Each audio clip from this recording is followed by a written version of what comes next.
Presiden Jokowi melantik 2 menteri baru di Kabinet Indonesia Maju. Jokowi melantik Nadiem Makarim sebagai Menteri Pendidikan Kebudayaan Riset dan Teknologi. Kementerian yang dipimpin Nadiem merupakan peleburan antara Kemendikbud dan Kementerian Riset dan Teknologi. Presiden Jokowi juga melantik Bahlil Lahadalia sebagai Menteri Investasi. Sebelumnya Bahlil menjabat sebagai Kepala Badan Koordinasi Penanaman Modal BKPM. Seusai dilantik, Nadiem menjanjikan akan meningkatkan kualitas riset perguruan tinggi. Saya punya harapan besar untuk bisa benar-benar meningkatkan kualitas dan juga inovasi di universitas kita, di perguruan tinggi kita dalam bidang riset dan teknologi. Menteri Investasi Bahlil Lahadalia menyatakan, Presiden Jokowi memiliki sejumlah pesan seusai dirinya dilantik menjadi Menteri Investasi. Peran daripada Kementerian Investasi ini nantinya akan menjadi key point untuk bagaimana menghubungkan, mensinergikan baik investasi dari luar maupun dari dalam negeri, baik pemerintah daerah maupun pemerintah pusat, agar kemudian ini menjadi satu pintu. Arahan Bapak Presiden Cipta Kerja kepada kami bahwa kalau kita menahan izin orang atau investor itu sama dengan menahan pertumbuhan ekonomi nasional. Sama juga dengan menahan lapangan pekerjaan. Sama juga dengan menahan sumber-sumber pendapatan negara dan IODB kan tidak mengalami perbaikan. Dalam konteks itu saya pikir 1 tahun 6 bulan kami sudah di pemerintahan dalam memimpin BKPM, sudah barang tentu, sudah banyak yang kita lakukan juga. Presiden Joko Widodo kerap menekankan investasi sebagai kunci pertumbuhan ekonomi. Presiden bahkan kerap memantau perkembangan investasi termasuk target yang ingin dicapai dan siapa investor yang ingin masuk. Pertumbuhan ekonomi Indonesia di tahun 2021 ini ditargetkan 4,5 sampai 5,5, artinya kurang lebih 5%. Artinya dalam waktu setahun kita harus membalikkan dari minus 2,19 menjadi plus 5 dan bahkan mungkin bisa lebih. Asalkan ini kuncinya ada di investasi. Selain melantik 2 menteri, Presiden Jokowi juga melantik Laksana Trihandoko sebagai Kepala Badan Riset dan Inovasi Nasional atau BRIN. Sementara itu Indrianto Seno Aji dilantik sebagai anggota Dewan Pengawas KPK, menggantikan Artijo Alkosar yang meninggal dunia beberapa waktu yang lalu. Tim Liputan, Kompas TV.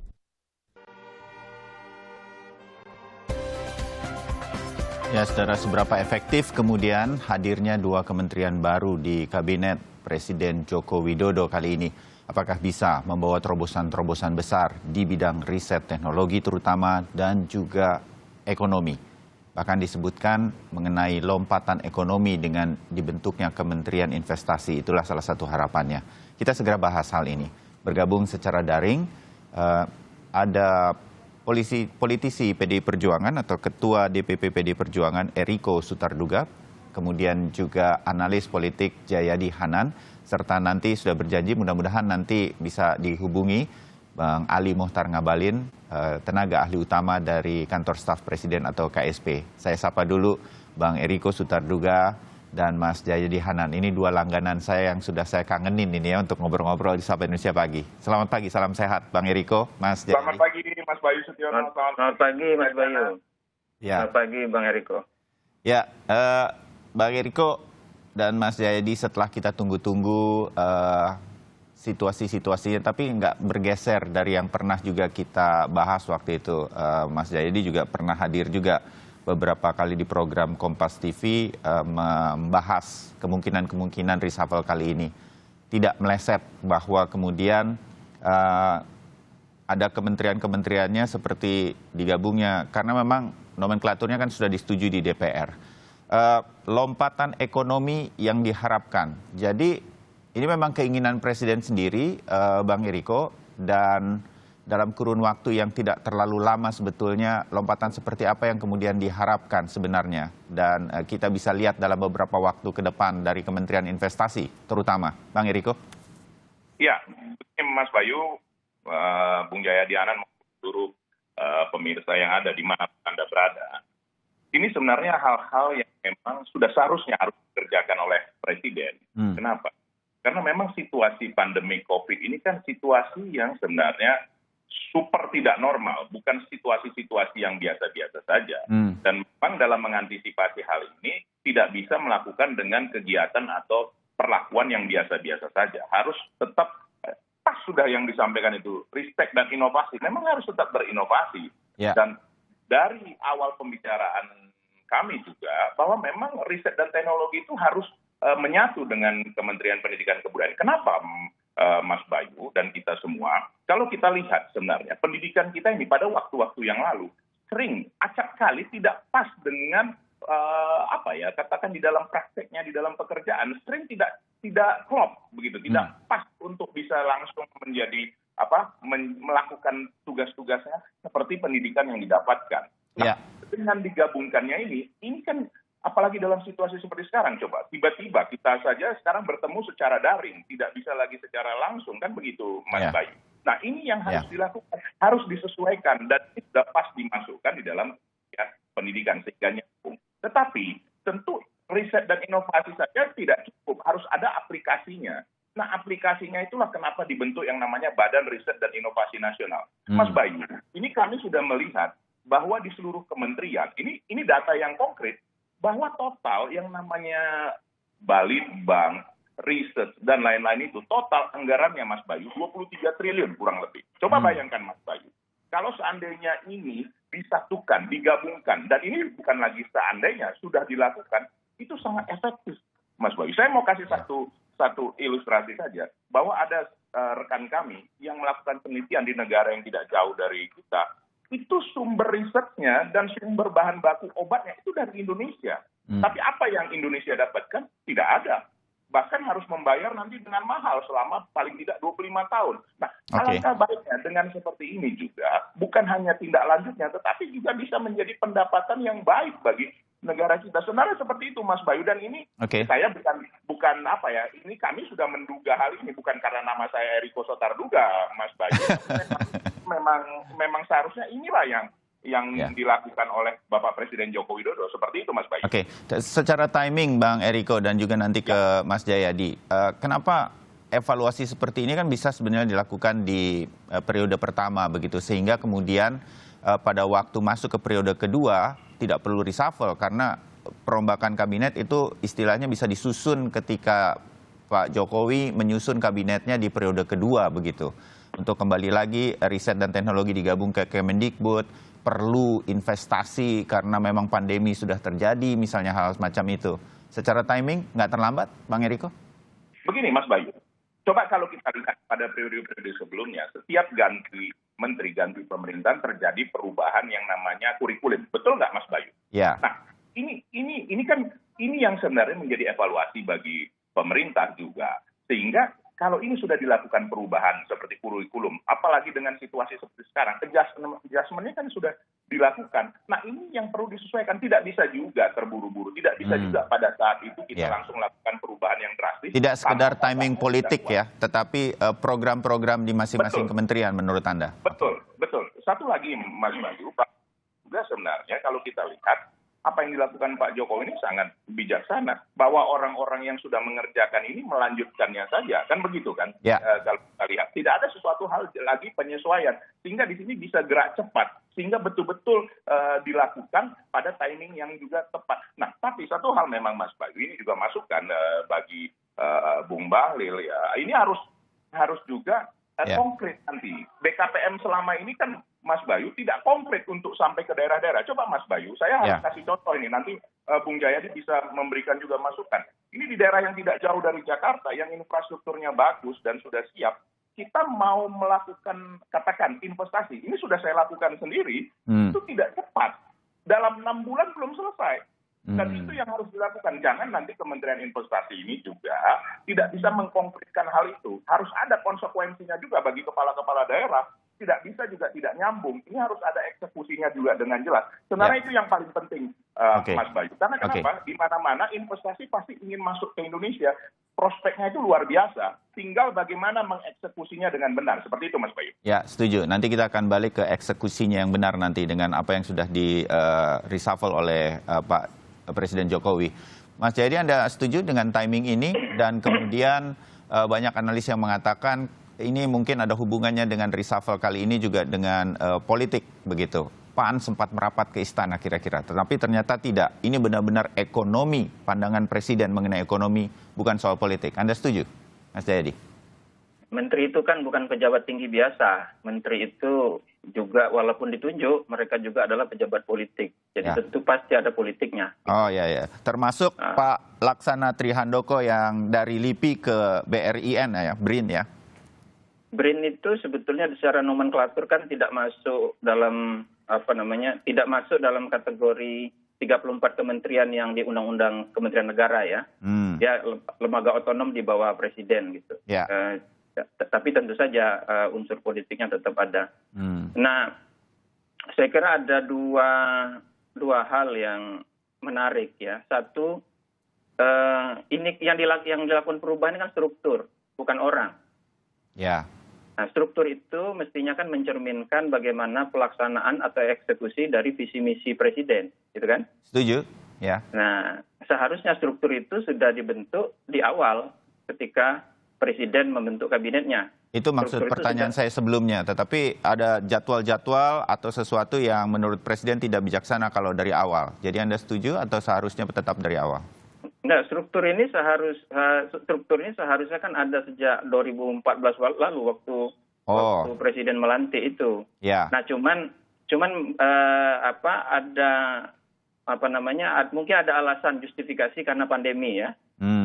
Jadi ada variabel yang berubah akibat pandemi sehingga diperlukan struktur baru. Oke, itu bisa diterima saya kira. Ya. Tetapi kalau itu alasannya, lagi-lagi analisis post factum ya. Kalau itu alasannya seharusnya perubahan struktur itu dilakukan pada Desember lalu. Karena Presiden melakukan reshuffle Desember lalu. Dan pandemi sudah berlangsung setahun ketika itu. Ya. Jadi kenapa baru sekarang? Nah, mau tidak mau orang memasukkan unsur politik di dalamnya. Misalnya, kementerian itu jumlahnya 34, nggak boleh lebih menurut undang-undang. Begitu kan Bang Eriko? Kalau misalnya ada kementerian baru investasi sebagai salah satu implementasi atau konsekuensi dari Undang-Undang Cipta Kerja, maka mau tidak mau ada kementerian yang dihilangkan gitu. Nah, secara politik saya kira sulit bagi presiden untuk menghilangkan kementerian yang menterinya berasal dari partai politik. Maka dicarilah kementerian-kementerian yang tidak berasal dari partai politik. Makanya Kementerian Riset dan Teknologi lah, begitu. Iya, saya kira itu karena ada alasan objektifnya juga, karena riset kan banyak yang menjalankan termasuk Kemdikbud. Lalu ada berbagai lembaga riset. Kalau Kementerian Perhubungan misalnya mau diganti kan susah. Ya. Kan nggak bisa diganti kan gitu. Betul. Dan jadi menteri-menteri yang berasal dari non partai politik. Saya kira itu yang menarik saya kira. Ya. Perubahan struktur di tengah perjalanan gitu. Nah, yang kedua soal Kemdikbudristek itu, Kemdikbud itu kan pernah dipisahkan dikti itu. Riset dari Kemdikbud pernah dipisahkan dengan memisahkan dikti dan digabungkan dengan Kemristek waktu itu kan. Betul. Periode pertama Pak Jokowi. Iya. Gitu. Sekarang dikembalikan lagi. Sekarang dikembalikan lagi. Dulu mungkin alasannya efisiensi kan. Betul. Sekarang struktur yang sudah dirampingkan itu di Kemdikbud ditambah lagi tugasnya. Nah, jadi pertanyaannya secara umum aja di mana efisiensinya kan gitu. Itu pertanyaan orang yang harus dijelaskan. Itu satu. Yang kedua, tugas-tugas riset dibagi ke berbagai lembaga kan? Ya. Ada BRIN, lalu di bawah BRIN itu ada lagi berbagai macam lembaga riset yang dikelola oleh BRIN. Lalu di luar itu ada banyak lembaga-lembaga riset lagi yang terkait dengan kementerian-kementerian misalnya. Jadi saya kira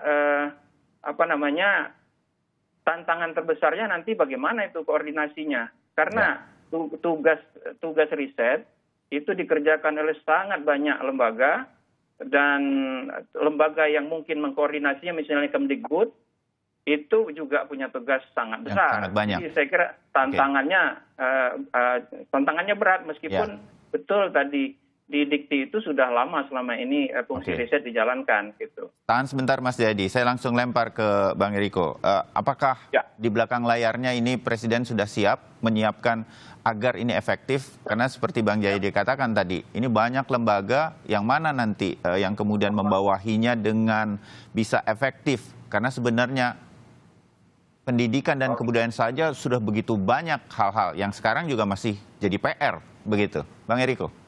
Ya, Mas Bayu, tadi di awal saya sudah sampaikan bahwa sebenarnya apa yang dilakukan pemerintah ini kan berdasarkan evaluasi yang sudah ada, bahwa efektivitas ya penting dan Ya. memang itu sudah dilakukan. Contoh, tadi kan saya sudah sampaikan Mas Bayu bahwa anggaran ini tidak juga menambah anggaran kalau dari segi efisiensi, karena kenapa? Dari masing-masing departemen itu saja total tadi sudah hampir 23 triliun yang bisa dialokasikan ke Badan Riset Inovasi Nasional itu.